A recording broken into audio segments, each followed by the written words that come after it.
설교 시작하기 전에 지금 우리가 절기를 사순절이랑 거룩한 절기를 지키고 있는데 사순절에 대해서 간략하게 설명하고 말씀 가운데 나아가겠습니다.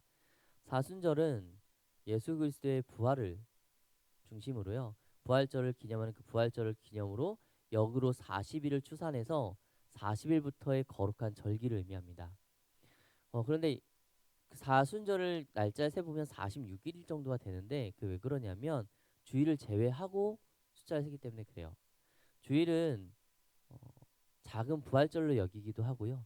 그래서 그 사순절의 절기와 좀 성격에 맞지 않다 해서 주일을 제외하고 40일간을 세서 사순절의 절기를 지킵니다. 그래서 이렇게 역으로 계산하다 보면 제수일이라 불리는 수요일에 이 절기를 시작하게 되거든요. 그래서 이 수요일 날 사순절의 시작을 알리는 제수요일을 열기도 합니다. 제수요일의 제는 예전에 고대 교회에서 이 사순절 시작할 때 종려나무 가지를 태우고 이런 제들을 만들어서 머리에 십자가를 그려줬었대요. 그래서 우리가 얼마나 큰 죄인인지 그걸 그 제를 통해서 보여주는 의식을 진행했다고 해서 그 제를 생각해서 제수요일이라 명하기도 합니다. 그렇게 해서 제수요일부터 주일 제한 40일, 그 40일의 마지막에 부활절이 위치하고 있는 것이죠. 특별히 부활절 하기 전에 한 주 전을 종려주일로 지키고요. 예수 그리스도께서 이 땅 예루살렘으로 입성하는 것을 기념하는 주일이 종려주일입니다. 종려주일 날을 기점으로 한 주간을 고난주간, 그리스도의 고난을 생각하는 고난주간을 지키고 그 마지막에 성금요일과 성부활절로 마지막으로 이제 거대 귀한 절기를 마무리하는 것이 바로 우리가 지금 지키고 있는 사순절 기간입니다.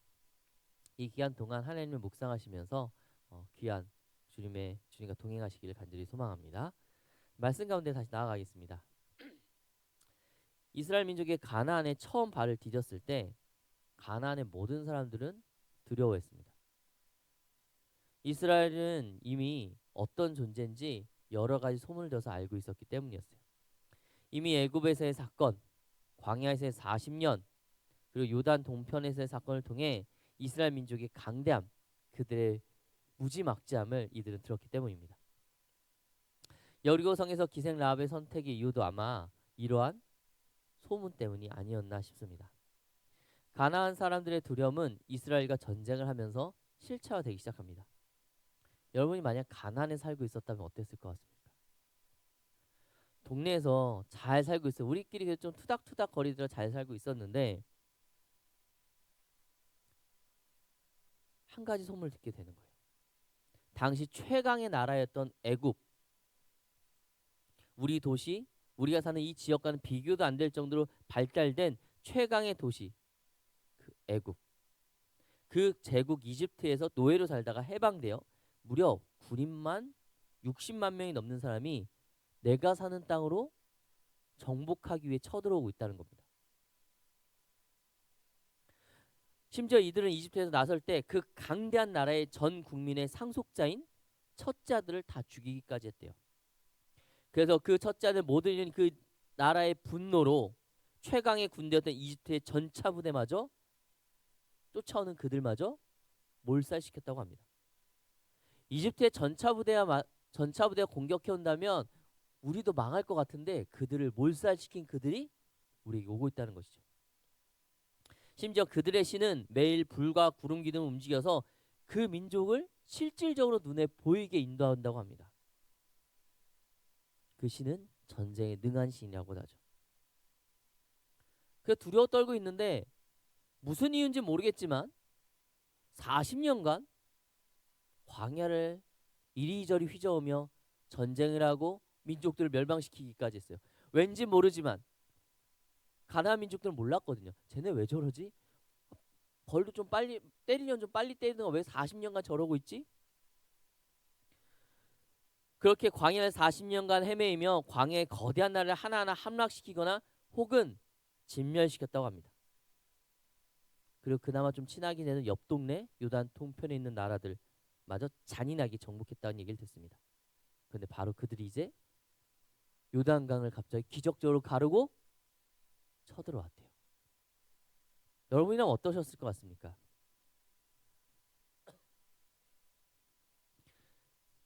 심지어 그들의 목적은 단순히 정복이 아니었습니다. 처음에 그들의 목적은 우리를 정복해서 같이 살자, 노예를 부리겠다 이런 게 아니었대요. 처음에 그들의 목적은 명백한 진멸이 있었어요. 타협이 불가능했습니다. 이스라엘 민족의 전쟁의 목적은 단순히 물건을 훔치거나 땅을 좀 빼앗거나 노예를 삼는 것이 아니라 이방 민족의 멸살이었습니다. 그 아예 아기 하나, 아니 기르던 가축 하나 남기지 않고 모두 진멸하는 그 전쟁이었죠. 여러분, 이방 민족의 민족 입장에서는 둘 중에 하나를 선택해야 했습니다. 가나안을 버리고 도망가거나 이들과 싸워 죽거나.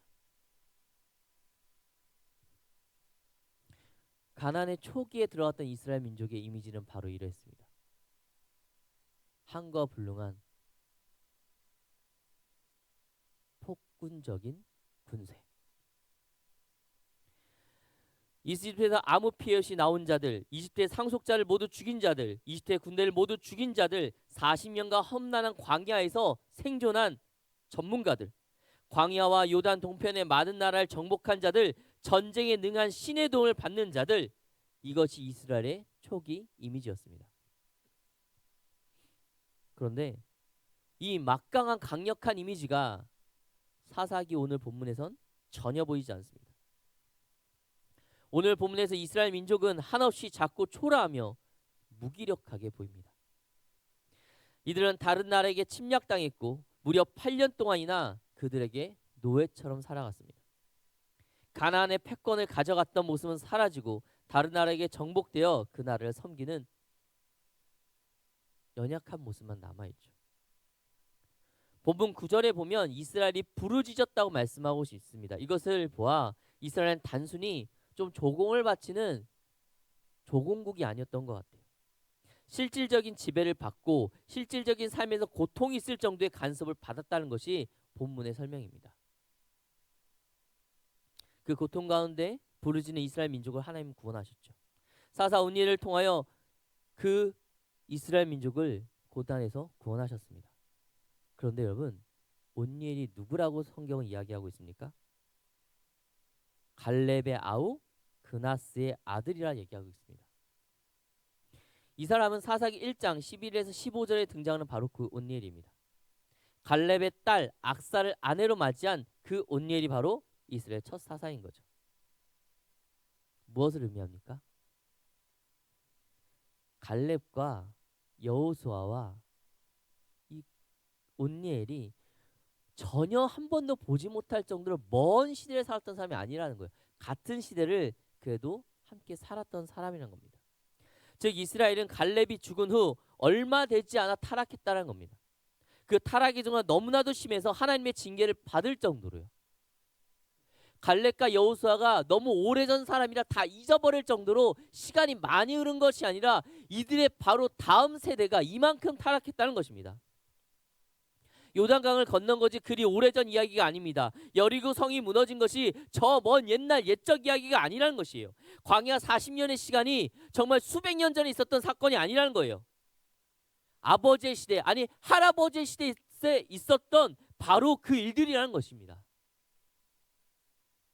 그런데 길게 한 세대, 아니 길게 잡아도 두 세대 혹은 세 세대, 그 시간이 흐르기도 전에 이스라엘은 철저하게 부패하고 타락했다고 이야기하는 겁니다. 본문 7절의 말씀처럼 하나님 목전에서 악을 행하고 하나님을 잊고 바알들과 아세라들을 섬기는 그런 존재가 되어버렸다는 거예요. 이것이 오늘 본문의 시대적 배경입니다.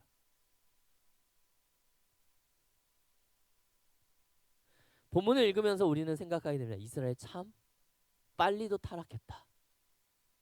그래도 우리 할아버지들이 있었던 일이 있는데 어쩜 이렇게 빠르게 타락할 수 있을까? 불과 100년도 지나기 전, 100년 전만 하더라도 불기둥과 구름기로 봤던 사람들인데, 그걸 봤던 사람들의 아들들이고 딸들인데, 손자 손녀들인데 어쩜 그렇게 이들이 아예 모를 수 있을까? 차라리 본문에 나오는 온니엘이 그나스의 아들의 아들의 아들이라면 이해라도 하겠죠. 그나스의 아들입니다. 이들은 그의 할아버지 할머니들에게 어릴 때부터 들었을 겁니다. 하나님이 누구신지, 그게 어떻게 행하셨는지. 지금처럼 많은 이야기거리가 있지도 않았고 많은 것을 얘기할 시기도 아니었어요. 그저 이때 있었던 이야기거리들은 다 역사나 부모님들이 내리는 풍습들이었을 것입니다. 우리나라 전래동화처럼요. 우리나라 예전에 부모님들이 자녀에게 전래동화를 이야기하듯이 이스라엘 민족 어릴 때부터 들었을 겁니다. 우리가 가나안에 떠나서 애굽에서 어땠어? 요셉의 이야기가 있어. 광야에서 불기둥과 구름기둥이 있었어. 우리가 만나를 먹었었어. 메추라기 사건도 있었단다. 홍해를 갈랐어. 10가지 재앙이 있었어. 요단 동편에서 지금 저기 우리랑 떨어진 요단 동편에 저 사람들 있지? 우리랑 원래 한민족인데 정복하고 이러이러해서 저들이 남아있는 거야.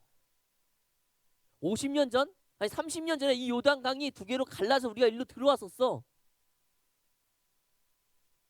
지금 없어졌지만 저기 여리고 땅에 큰 성이 있었어.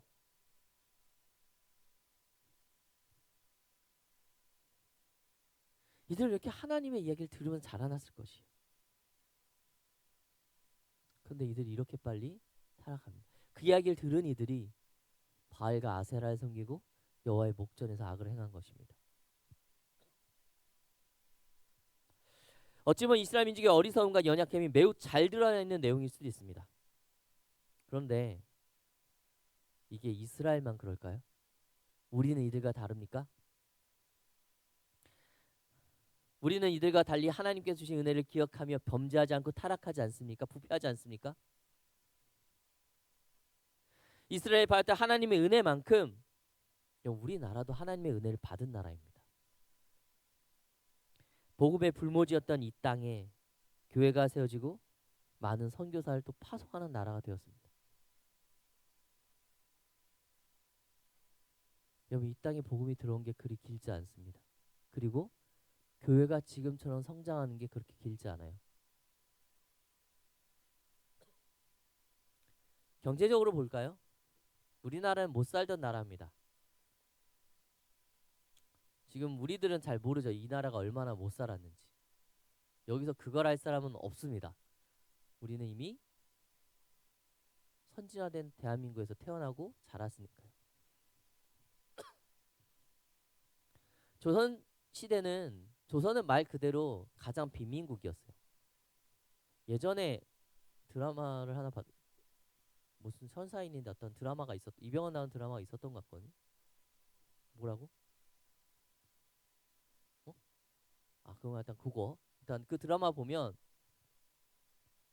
어쨌든 드라마의 제목이 중요하지 않습니다, 여러분. 그 드라마를 보면 조선이 얼마나 못 살아냈는지를 알 수 있어요. 커피 한 잔이 당시에 수십 명이 먹을 수 있는 곡식 가격이었습니다. 선교사들이 미국 달러를 갖고 환전을 하면요, 지게꾼이 와야 했어요. 엽전을 지게 싣고 가야 됐기 때문에. 그 못 살던 나라가 일본이란 나라의 침략을 받습니다. 그 모든 걸 수탈당합니다. 그리고 그것이 끝나자 어떻게 됐습니까? 기껏 해방됐는데 전쟁으로 나라가 폐허가 됩니다. 그것이 우리나라 대한민국이었습니다. 그런 나라가 지금 어떻게 되었습니까? 선진국이 되었습니다. 문화적으로도 경제적으로도 군사적으로도 우리나라는 선진국입니다. 우리나라의 경제 규모는 세계 15위에 랭크되어 있고 군사력은 전 세계에서 6위입니다. 세계의 영향력은 세계 5위권에 머무르고 있고 문화로는 세계를 선도하고 있습니다. 세계가 놀랄만한 여러 가지 기술들을 보유하고 있습니다. 많은 사람들의 노력으로 이루어진 것이나 이것은 분명히 하나님의 은혜가 분명합니다. 여러분이 지금 생각하는 가장 가난한 나라를 떠올려 보십시오.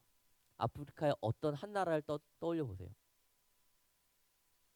그 나라가 앞으로 20년 뒤에 우리나라보다 잘 살 거라고 여러분 믿어지십니까? 아프리카에 구호를 받는 나라들이 있잖아요. 소말리아라든지 정말 가난한 나라들. 그 나라가 20년 뒤에 지금의 대한민국만큼 성장할 거라 여러분 예상이 되십니까?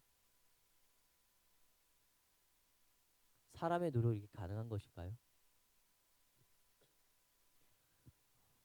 복잡하게 정치적인 얘기를 다 걷어두고 저는 이게 분명 하나님의 은혜라고 믿습니다. 하나님께서 이 땅을 사랑하셨고 이 땅에 기도하는 자들의 음성을 들으셨기에 이 땅에 하나님께서 허락하신 축복이라 믿습니다. 근데 여러분, 지금 이 땅 대한민국은 어떤 모습입니까? 이 나라에서 하나님의 이름이 존귀히 여겨지고 있습니까? 예수 그리스도의 이름이 이 나라 가운데 존귀하게 여겨지고 있습니까? 이 나라 가운데 하나님의 공기가 세워지고 있습니까? 하나님의 이름이 이 세상 가운데 어떠한 모양과 어떠한 취급을 받고 있습니까? 교회가 예수 그리스도의 이름이 하나님의 이름이 조롱거리가 되어 있진 않습니까? 이 나라가 하나님을 기억하고 있습니까?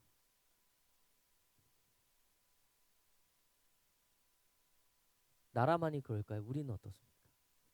최근에 교회에 청년들이 사라진다 사라진다 많이 말을 합니다. 계속해서 위기다 얘기를 합니다. 물론 많은 이유가 있을 수 있습니다. 현 시대를 살아가는 청년들에게 있어서 교회가 부족해 보일 수도 있죠. 저 같은 목사들의 부정함이 보일 수 있습니다. 저 같은 목사들의 연약함이 보일 수 있습니다.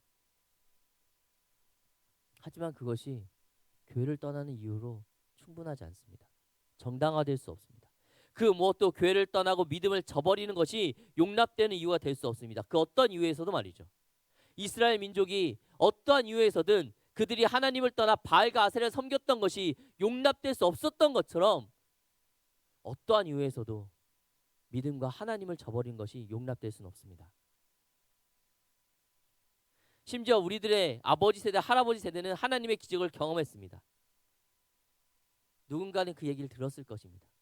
이 교회가 처음에 어땠는지, 이 땅의 처음이 어땠는지 듣고 자란 이들도 이 중에 있을 것입니다. 그렇다면 지금 우리의 삶은 어떻습니까? 여러분들은 우리들의 부모님, 할머니, 할아버지의 믿음의 유산을 잘 지켜나가고 있습니까?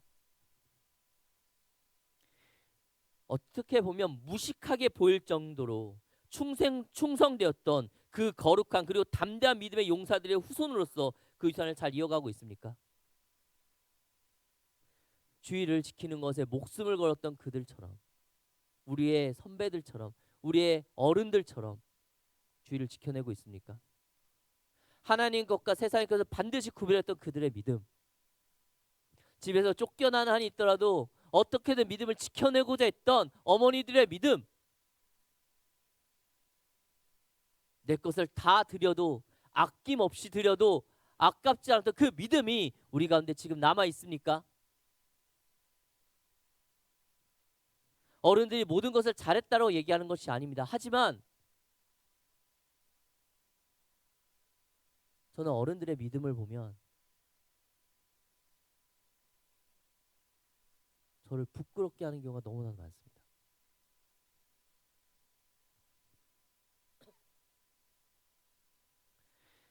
우리들의 삶은 어떻습니까? 하나님의 은혜를 경험한 적이 있다면 은혜를 경험한 사람으로서 삶을 살아가고 있습니까? 수련회를 통하여 또 예배를 통하여 선교를 통하여 아니면 관계를 통하여 내가 만난 하나님의 은혜가 있다면 그 은혜를 경험한 사람으로서의 삶을 지금 지속적으로 살아내고 있습니까? 초기 이스라엘의 하나님처럼 임재와 도움을 그 귀한 은혜를 경험했지만 혹시 잃어버리고 있지는 않습니까? 내가 정말 힘들었을 때, 내가 정말 무너졌을 때, 아니 내 인생의 큰 고비를 넘길 때 분명 함께 하셔서 내가 은혜를 느끼고 하나님을 경험했다 고백하는 그 시간이 있는데 지금 그 시간을 경험하고 아는 자로서 세상을 살아가고 있냐는 것입니다.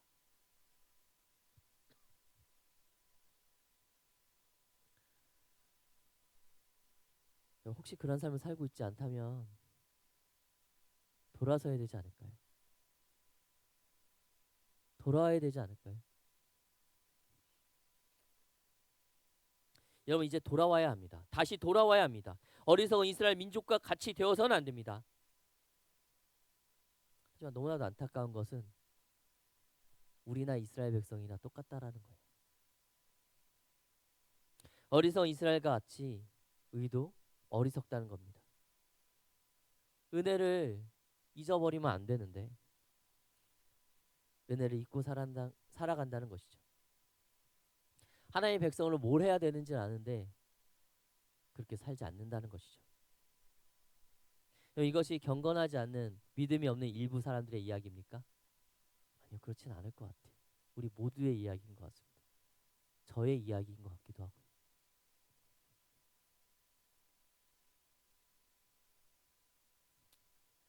이것이 바로 우리의 현실입니다. 그렇다면 어떻게 해야 될까요? 어른들의 신앙의 유산도 잘 이어받지 못할 것 같고, 내가 아무리 은혜를 경험해도 은혜를 잊어버릴 것 같고, 이스라엘의 죄의 굴레, 사사기의 그 타락의 굴레를 내 인생 가운데 끊임없이 반복해야 된다면 우리는 어떻게 살아야 할까요? 자포자기하고 살아야 할까요? 그저 그 상태로 주저앉아야 할까요? 희망이 없을까요?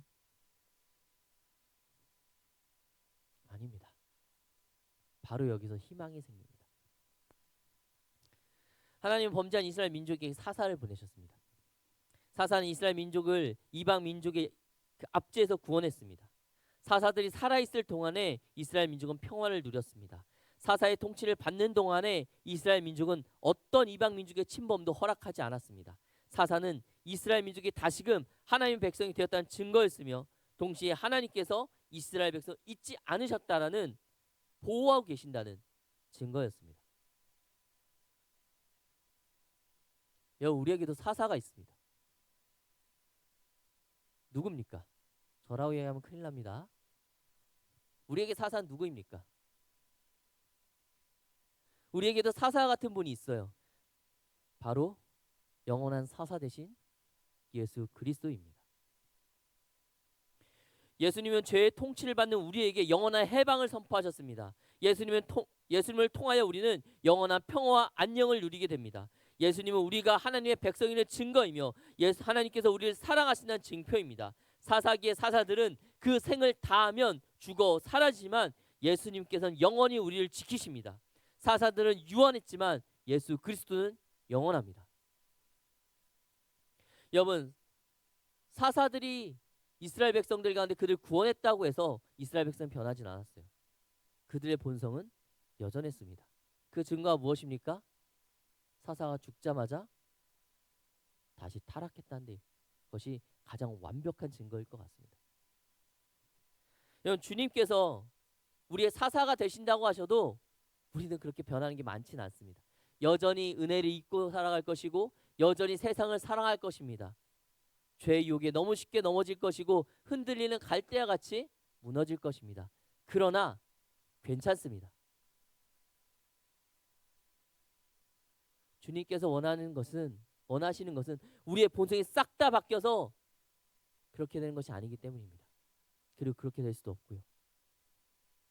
주께서 원하시는 것은 주의 통치를 받으라는 겁니다. 이스라엘 민족이 비록 본성이 바뀌진 않았지만 사사들의 통치를 받았을 때 하나님의 백성으로서 온전히 살아갈 수 있었던 것처럼 우리도 예수 그리스도의 통치를 온전히 받아들이면 그 삶을 살아갈 수 있습니다. 여전히 나는 악을 사랑하지만 주의 통치 안에 내가 거할 때 그 악과 싸워 이길 수 있는 것입니다. 그러니 주님의 통치를 받아들이십시오. 그 길 안에 서십시오. 주님과 멀어지지 마십시오. 그것만이 우리가 하나님의 백성으로서 온전히 살아갈 수 있는 방법입니다. 사랑하는 여러분, 우리는 하나님의 은혜 가운데 이 자리에 있습니다. 우리는 우리의 믿음의 선배들에게 복음의 빚진 자들로 이 자리에 서 있습니다. 그러니 우리들의 믿음의 선배를 기억하고 이제 이 복음을 우리의 후배들에게 그대로 넘겨주어야 합니다. 선한 정통, 아름답고 거룩한 경건한 전통들을 잘 유지해서 넘겨줘야 합니다. 또한 우리의 영원한 사사이신 예수 그리스도를 기억하며 그 은혜에 감사하며 그 기에 예수 그리스도의 통치를 받아 하나님의 백성으로서 영원히 머물러야 할 것입니다.